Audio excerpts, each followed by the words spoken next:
Hello friends, এখন আমরা Fatehpur Srinath institute এই স্কুল অঙ্কগুলো করবো। এটা হচ্ছে ক্লাস 6 রায়ো মার্টিন সেকেন্ড যে সাবমিটিভ ইভ্যালুয়েশন হবে তার সমস্ত অঙ্কগুলো আমরা এখন করব। প্রথম অঙ্ক রয়েছে, দেখো 1 × 1। আচ্ছা, তার আগে বলি যে আমাদের চ্যানেলটি যদি ভালো লেগে থাকে তাহলে প্লিজ লাইক, কমেন্ট, শেয়ার করবেন এবং সাবস্ক্রাইব করবেন, ঠিক আছে? চলো, প্রথম অঙ্ক কী রয়েছে? 4.91 কিলোমিটার, কিলোলিটার রয়েছে, লিটার। এটাকে কী বলেছে? সেন্টিলিটার প্রকাশ করতে হবে, তাই না? আচ্ছা, দেখো কিলোলিটার থেকে সেন্টিলিটার কত করে যেতে হবে এটা আমরা একটু লিখে ফেলেছি প্রথমে।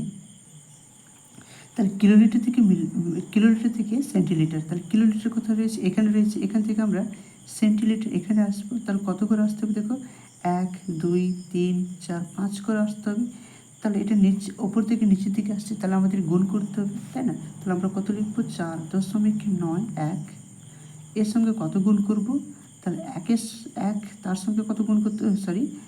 1, 2, 3, 4, 5, তাহলে 5টা শূন্য। এটা গুণ করতে হবে, অর্থাৎ কত হচ্ছে আমাদের? 1,000,000 ওজন লক্ষ, অর্থাৎ 1 লক্ষ গুণ করতে হবে, ঠিক আছে?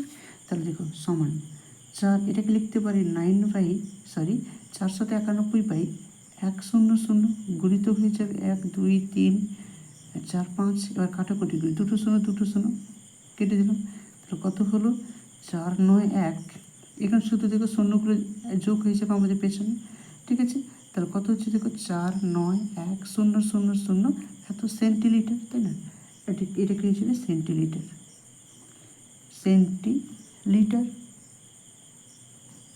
বোঝা গেল অঙ্কটা? চলো, এরপর আমরা 2 দাগের অঙ্কটা করবো। আচ্ছা, এখানে আমরা একটু সেন্টিলিটারটা লিখে দিই, ঠিক আছে? সেন্টিলিটার। এরপরে অঙ্কে রয়েছে শতকরা প্রকাশ করতে বলেছে, তাই না? বলেছে 0.003কে শতকরা প্রকাশ করি। দেখো অঙ্কটা কীরকম হচ্ছে। তাহলে 0.003 একে শতকরাতে প্রকাশ করতে হবে। শতকরাতে প্রকাশ করতে হলে 100 দিয়ে গুণ করতে হবে, তাই না? তাহলে আমরা গুণ করে দিলাম, সমান। দেখো এটাকে আমরা এইভাবে লিখতে পারি যে 3/1 পরে 3টা সংখ্যা রয়েছে, তাহলে 3টা শূন্য গুণিত কত হয়ে যাবে? 100। তাহলে দুটো শূন্য কেটে দিলাম, তাহলে কত হলো? 3/10, তাই না? তাহলে 3/10 এটাকে যদি আমরা দেখো 3কে আমরা 10 দিয়ে ভাগ করবো, তাহলে ভাগ যাবে না, ছোটো হয়ে যাচ্ছে, এই জন্য 0.0। 10, 3, 30। তাহলে কাটাকুটি কত হয়ে গেলো? এইটা হয়ে গেল। সমান লিখবো আমরা 0.3%, ঠিক আছে? এরপর অঙ্ক দেখো, 3 দিকের অঙ্ক রয়েছে।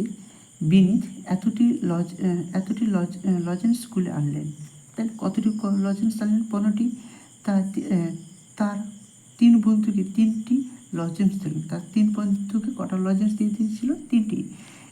সে শতকরা কতগুলি লজেন্স দিয়েছিল? আচ্ছা, তাহলে এটাকে আমরা দেখো, সে বন্ধুকে দিয়েছিল 3টি, কটার মধ্যে? 15টির মধ্যে দিয়েছিল।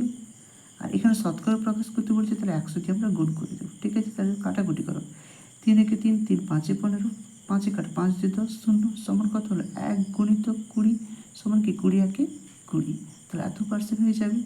এরপর 4টা বলেছে 24 মিটার লম্বা রাস্তার পাশে রাস্তাটির 2 প্রান্ত সহ সমান দূরত্ব 15টি গাছ লাগালে পরপর 2টি গাছের মধ্যে দূরত্ব কত হবে? তাই না? আচ্ছা, দেখো আমরা যদি গাছ এইভাবে লাগানো হয়, তাহলে এখানে একটা গাছ, এখানে একটা গাছ, এখানে একটা গাছ, এখানে একটা গাছ, কটা লাগানো হয়েছে? 1, 2, 3, 4, 4টি গাছ লাগানো হয়েছে। গাছ লাগানো হয়েছে, কিন্তু তাদের মধ্যে দূরত্ব কত? 1, 2, 3টি দূরত্ব। তাহলে এখানে কী বলেছে? 15টি গাছ লাগানো হয়েছে, তাহলে 15টি গাছের মধ্যে দূরত্ব কত? 1 কম হবে, তাহলে গ্যাপ কত হবে?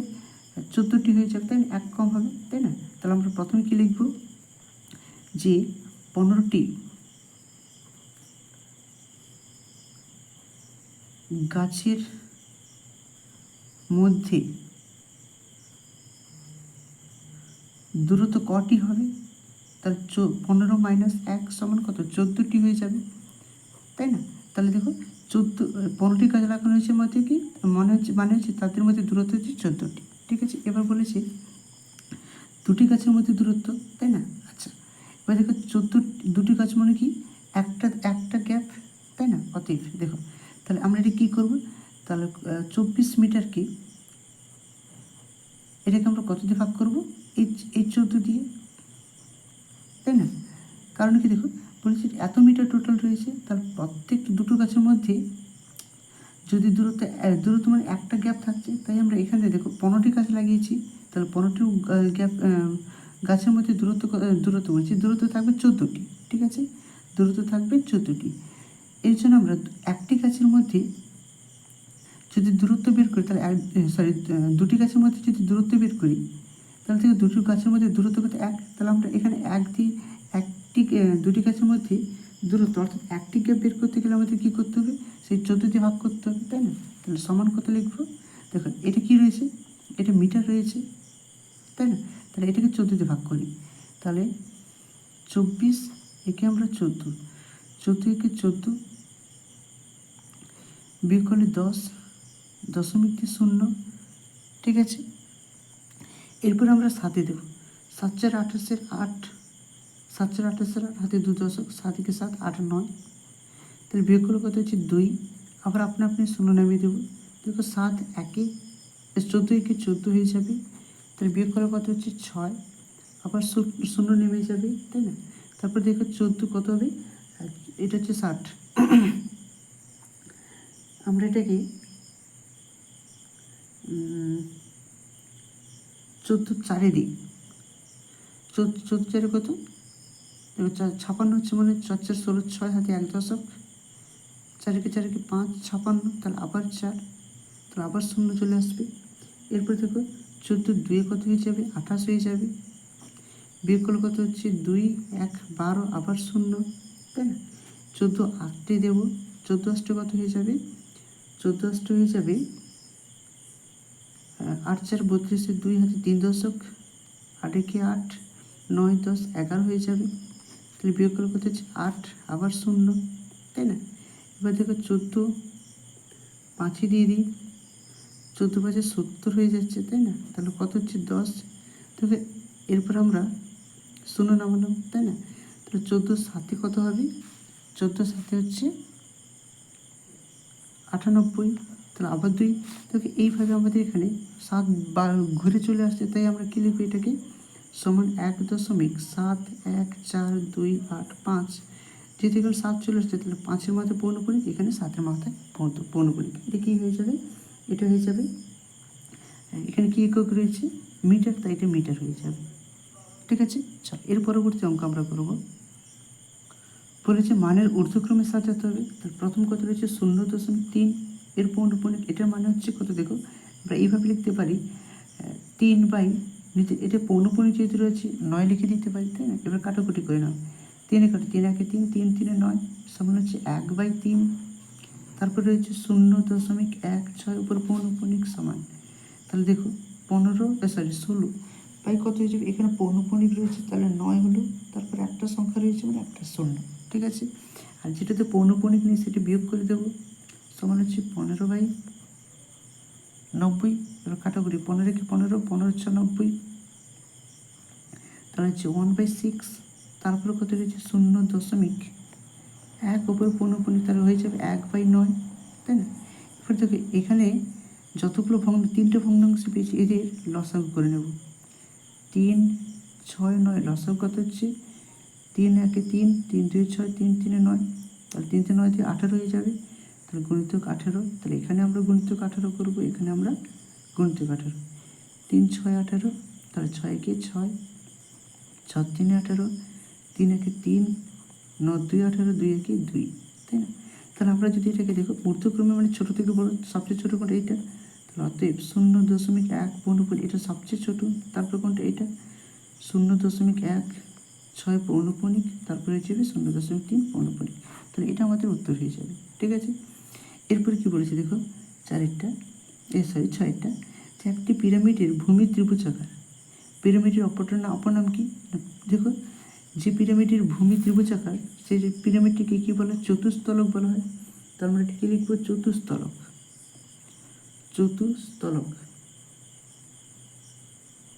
বোঝা গেল। এই ছবিটি কীরকম হয়, দেখো ভূমি বলেছে ত্রিভুজ, আমি এখানে একটা বিন্দু নিলাম, এবার সব বিন্দুগুলোকে যোগ করে ফেললাম, এইরকমভাবে একটা ছবি হয়ে যাবে, তাই না? বোঝা গেল? চলো এরপরে আমরা কি প্রশ্ন রয়েছে দেখো। বলেছে একটি অর্ধগোলকের কয়টি তল ও কয়টি তল এবং কি প্রকার। তাহলে দেখো এখানে অর্ধগোলক, তাহলে গোলকের যদি আমরা ছবিটা আঁকি, দেখো অর্ধগোলকের ছবি এইরকম হয়ে যায়, তাই না? তাহলে অর্ধগোলকের কয়টি তল? অর্ধগোলকের হচ্ছে 2টি তল, তাহলে কটি হবে? 2টি তল হয়ে যাবে, তাই না? তাহলে অর্ধগোলকের 2টি তল। কোন 2টি তল? দেখো এখানে একটা তল, আর এই চারধারে একটা তল রয়েছে, মোট 2টি তল। কি প্রকারের? একটি এটা হচ্ছে সমতল, আর এটা কি হয়ে যাবে? বক্রতল। তাহলে এখানে 2টি তল হবে, একটি সমতল আর একটা বক্রতল, ঠিক আছে? এরপর অঙ্ক দেখি। বলেছে পরপর দুটি পরপর মৌলিক সংখ্যার গসাগুগত সংখ্যা দুটির গুণফল। এখানে হয়ে যাবে কি না, সংখ্যা দুটির গুণফল, ঠিক আছে? কি লিখবো আমরা? সংখ্যা দুটির গুণফল। আচ্ছা দাঁড়াও, সরি এটা গসাগু বলেছে, তাহলে এটা 1 হয়ে যাবে, ঠিক আছে? যদি লসাগু বলে তাহলে সংখ্যা দুটির গুণফল হবে, কিন্তু এখানে যেহেতু গসাগু বলেছে সেটা হয়ে যাবে আমাদের 1, মনে থাকবে। তাহলে দুটি পরপর মৌলিক সংখ্যার গসাগু হচ্ছে 1, ঠিক আছে? এরপরে অঙ্ক দেখো, একটি নির্দিষ্ট বিন্দু দিয়ে কতগুলি সরল রেখা আঁকতে পারি। একটি নির্দিষ্ট বিন্দু দিয়ে আমরা অসংখ্য সরল রেখা আঁকতে পারি। এখানে কত হয়ে যাবে? অসংখ্য, ঠিক আছে? এটা লিখবো আমরা অসংখ্য। এরপর কি বলেছে? একই সমতলে অবস্থিত 3টি অসমাপতিত সরলরেখা সর্বাধিক কত বিন্দু ছেদ করতে পারে? এটা হচ্ছে 3টি বিন্দু ছেদ করতে পারে। কীরকম? দেখো আমরা যদি অসমাপতিত বলেছি, তাহলে এখানে একটা সরলরেখা, এখানে একটা সরলরেখা, আর একটা এরকম সরলরেখা। তাহলে দেখো এটা 3টি সরলরেখা, 1, 2, 3টি। এটা সর্বাধিক কতগুলি বিন্দু ছেদ করতে পারে? এখানে একটা ছেদ করেছি, এখানে ছেদ করেছি, এখানে ছেদ করেছি, তাহলে এটা বি, এটা সি, 3টি বিন্দু ছেদ করেছি, তাহলে এখানে হয়ে যাবে 3টি, ঠিক আছে? এরপরে দেখো -224 কিলোমিটার ওজন বৃদ্ধি, এর বিপরীত রাশিটি কী হবে? এর বিপরীত রাশি হবে প্লাস, মাইনাস ছিল তাহলে প্লাস 24 কিলোগ্রাম ওজন বৃদ্ধি।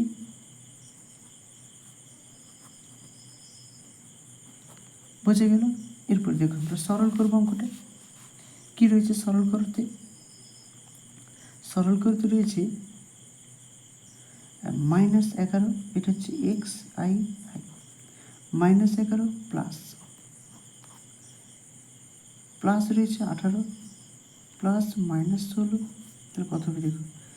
-11 প্লাসে প্লাস 18 প্লাসে মাইনাসে -16। এবার দেখি এই দুটোর মধ্যে কোনটা বড়ো? এটা বড়ো, তাহলে প্লাস চিহ্ন। 18 থেকে 11 বিয়োগ করলে 7, মাইনাস কত? 16। এই দুটোর মধ্যে কোনটা বড়ো? এটা বড়ো, তার জন্য -16। এবার দেখো 16 থেকে 8 বিয়োগ করলে 9 হচ্ছে, তাহলে আমাদের উত্তর কত হয়ে গেল? আমাদের উত্তর হয়ে গেল 9, ঠিক আছে? চলো এরপর আমরা 2 দাগের অঙ্ক করবো। 2 দাগের অঙ্কটা কী রয়েছে দেখো, যে সরল করি এই দাগের অঙ্কটা তুলছি আমরা। 2 দাগের দেখো কি বলেছে? +20 বিপরীত সংখ্যা, তাহলে কত হয়ে যাবে? -20 মাইনাস। এবার বলেছি -7 বিপরীত সংখ্যা, তাহলে কত হয়ে যাবে? +7 মাইনাস কত রয়েছে? -78, তাই না? সমান -20 মাইনাসে প্লাসে -7, মাইনাসে +78। দেখুন এবার এই দুটোর কথা যদি আমরা ভাবি, দুটো মাইনাস রয়েছে, তাহলে মাইনাস হবে, দুটো যোগ হয়ে যাবে 27, যুক্ত কত হয়ে গেল? 78। এবার দেখি এই দুটোর মধ্যে কোনটা বড়? এটা বড়, তাহলে প্লাস। এই দুটো থেকে বিয়োগ করে 8 থেকে 7 বিয়োগ করলে 1, 7 থেকে 2 বিয়োগ করলে 5, তাহলে কত হয়ে যাবে আমাদের? এটা হয়ে যাবে 51, ঠিক আছে? দেখো 2 দাগের অঙ্ক কী রয়েছে? এগুলোকে অর্থাৎ কি একটি ব্যাগ বিক্রির দোকানে এই সপ্তাহে ব্যাগ বিক্রির তালিকা দেওয়া হয়েছে, যে বার হচ্ছে সোমবার 40টি, মঙ্গলবার 30টি, বুধবার 35টি, বৃহস্পতিবার 25টি, শুক্রবার 20টি, শনিবার 30টি। প্রদত্ত ততগুলি স্তম্ভচিত্রের সাহায্যে দেখো এটা আমরা করে রেখেছি আগে, যে দেখো এই এক্স অক্ষ বরাবর আমরা কী ধরেছি? বারগুলো ধরেছি, আর অয়ক্ষ বরাবর ব্যাগের সংখ্যা ধরেছি, ব্যাগ বিক্রির সংখ্যা, তাই না? এবার এখান থেকে 5 একক করে সবগুলো ধরেছি, 5, 10, 15, 20, 25, 30 এইভাবে ধরে নিয়েছি। প্রথম 40 থেকে এখান থেকে এখানে পর্যন্ত 40 পর্যন্ত গিয়েছি। এটা হচ্ছে সোমবার। মঙ্গলবার কত? 30 পর্যন্ত, তাহলে আমরা এখানে 30 পর্যন্ত করেছি। একই রকম সবগুলো করে নিয়েছি, ঠিক আছে। এরপর আমার দেখো 3 দাগের অঙ্কটা করবো। দেখো 3 দাগের অঙ্কটা খুব ইম্পর্টেন্ট অঙ্ক। কী রয়েছে যে কোন ক্ষুদ্রতম সংখ্যা থেকে এত বিয়োগ করলে বিয়োগফল এত দ্বারা বিভাজ্য হবে। তাহলে এটাকে আমরা কী করবো? প্রথম লসাগু করে ফেলবো। 7, 11 আর 13। তাহলে 7 যদি দিই, 7 একে 7, 11 আর এইটা, তাহলে অতএব লসাগু কত হয়েছে? অতএব লসাগু সমান সবগুলো গুণ করলে 7 গুণিতক 11 গুণিতক 13। এটা গুণ করলে কত হচ্ছে? দেখো 11 7 77 আর 13 হয়ে যাবে গুণ করলে। দেখো গুণ করলে 7 3 21 1 হাতে 2 7 7 21 22 23 7 এখানে 7, তাহলে যোগ করলে 1 0 10 হয়ে যাবে। তাহলে দেখো অতএব, তাহলে এরপর কী করবো আমরা? এই 4000-এর সঙ্গে এটাকে যোগ করে দেবো। তাহলে 4000 যুক্ত 1 0 0 1 সমান কত? 5000 5001। তাহলে কী লিখতে হবে? যে অতএব 5001 সংখ্যা থেকে এত বিয়োগ করলে এত দ্বারা বিভাজ্য হবে। 5001 সংখ্যাটি থেকে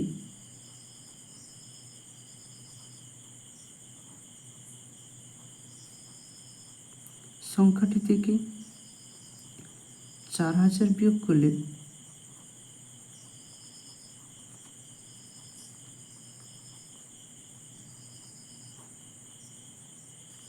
বিয়োগফল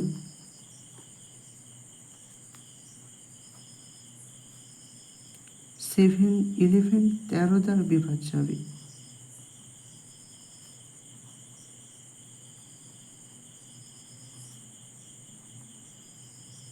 বোঝা গেল? এর পরবর্তী অঙ্ক দেখো কী রয়েছে, যে একটি শহরের বর্তমান জনসংখ্যা এতজন, তাই না? তাহলে আমরা কী লিখব? এটাকে প্রথম লিখব আমরা যে বর্তমান জনসংখ্যা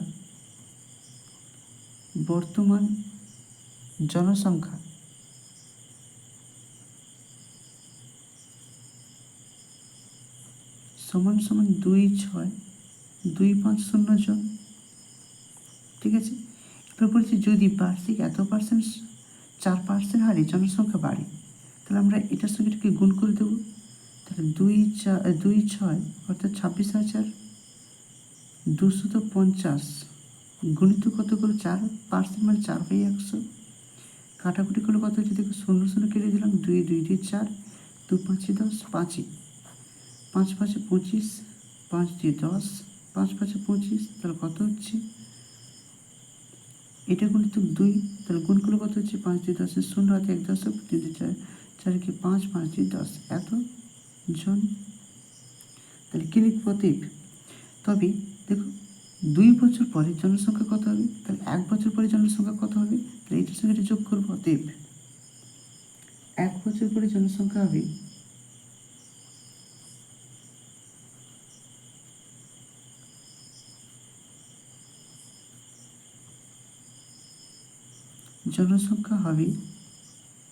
সমান, তাহলে এটাকে যোগ করবো। 26,250 যুক্ত 1050, তাহলে যোগ করলে কত হচ্ছে? দেখো 0 0 0 5 5 10 0 হাতে 1 দশক 2 3, আর এখানে কত হয়ে যাবে? এটা হচ্ছে 7 2, তাই না? এত জন হয়ে যাবে।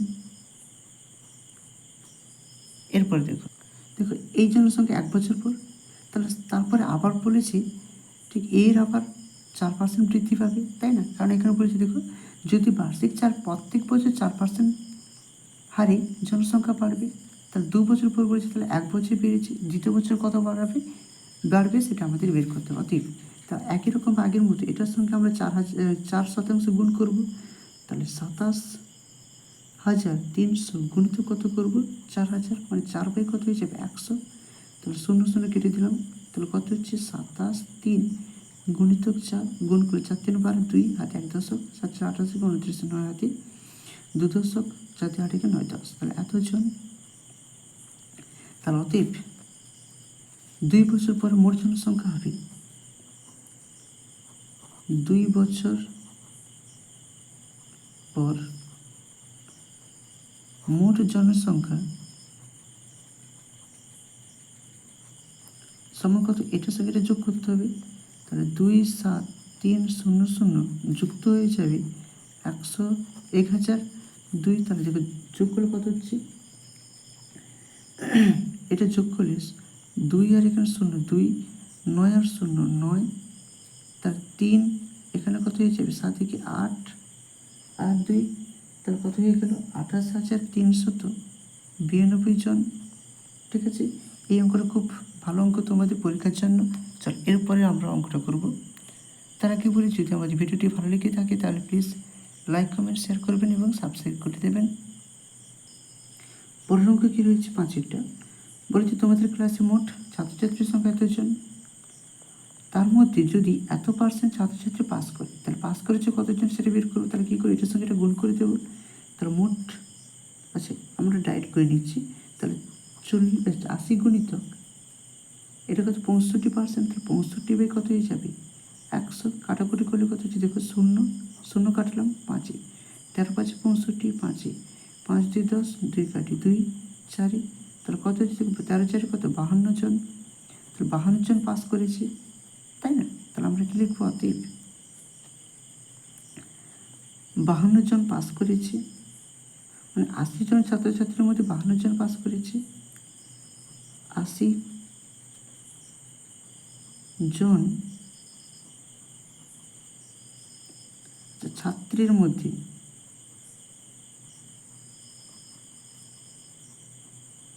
পাস করেছে সমান সমান 52 জন। অতএব ফেল করেছে কত, তাহলে দেখো টোটাল 80 জন, তার মধ্যে পাস করেছে 52 জন, তাহলে ফেল করেছে কত, এটা থেকে বিয়োগ করে দেবো। অতএব ফেল করেছে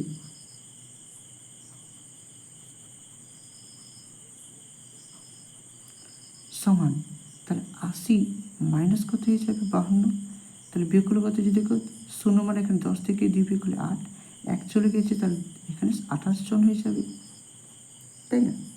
তাহলে ফেল করেছে কতজন, 28 জন।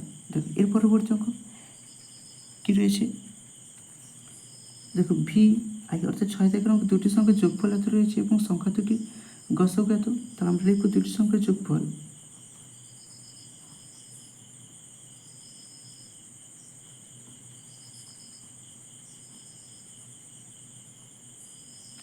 সমান সমান 384। দুটি সংখ্যার গসক কত, গসক সমান হচ্ছে 48। অতএব প্রথমে আমরা এই দুটোকে ভাগ করে দেব, ভাগ করলে কত হচ্ছে 8 হয়ে যাবে। ঠিক আছে, এই ভাগটা তোমরা নিজেরা করে নেবে।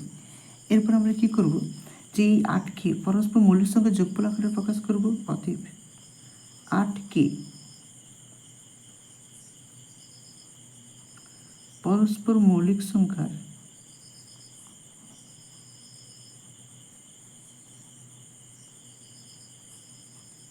যোগফল আকারে প্রকাশ করে পাই।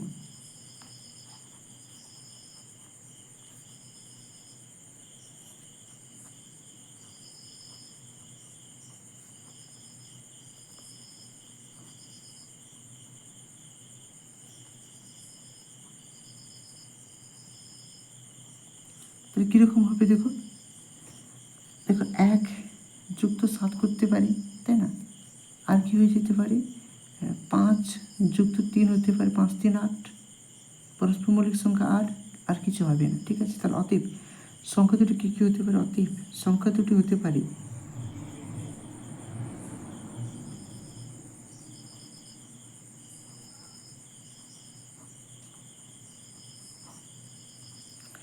এক।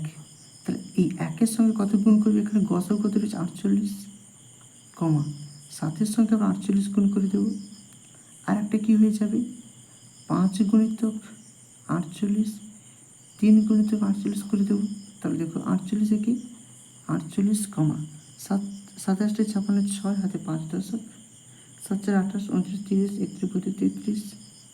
তাহলে এটা একটা হলো। আর একটা কত হয়ে যাবে 8 5 40 শূন্য হাতে 4 দশক, 5 4 20 21 22 23 24 240 কমা 8 3 24 4 হাতে 2 দশক, 4 3 12 কি 13 14।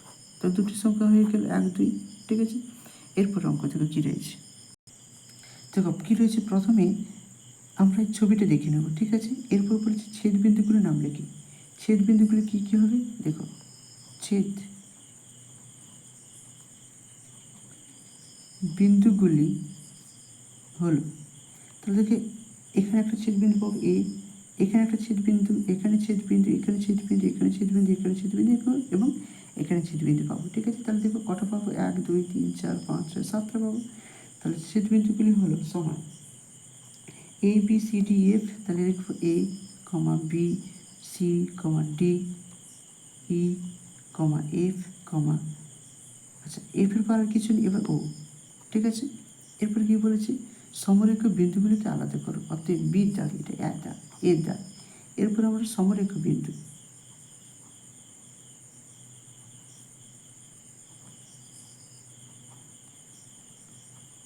সমরেখ গুলি হলো, তবে কী কী হয়ে যাবে এখানে। আচ্ছা, একটা সরলরেখার উপরে অবস্থিত থাকে, এই সরলরেখার উপরে কটা বিন্দু অবস্থিত এ এফ বি। তাহলে এ লিখবো আমরা কমা B comma F, A B F মানে এ বি এফ লিখলে হবে, এটা একটা হলো। তারপর কি লিখবো B D C, BD C. আর কি হয়ে যাবে এ এ ই সি। তারপর কি হতে পারে বিও এফ, বিও ই সরি বিও ই কমা সিও এফ, সিও এফ। আর কি ডিও এ ও ডি হতে পারে এ ও ডি। তাহলে এতগুলো পেয়ে যাবো আমরা। এরপর বলেছি সমবিন্দু সরল রেখাংশ খুঁজি। তাহলে সি দেখে উত্তর, সমবিন্দু সরল রেখাংশগুলি হবে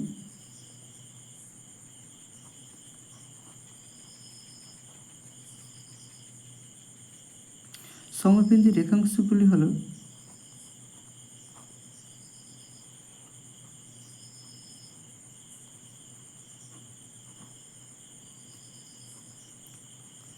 সমবিন্দু রেখাংশ মানে কি একটা নির্দিষ্ট বিন্দুতে যতগুলো সরলরেখা অঙ্কন করা হয়েছে তাকে আমরা কি বলবো সমবিন্দু সরলরেখা।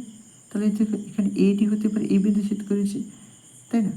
এই যে এই বিন্দুতে কতগুলো সরলরেখা আছে A D B E F C, তারপর আমরা এ, আচ্ছা এগুলো ধরে নিই প্রথমে এ ডি, এটা একটা হয়ে যাবে কমা বিই কমা সি এফ।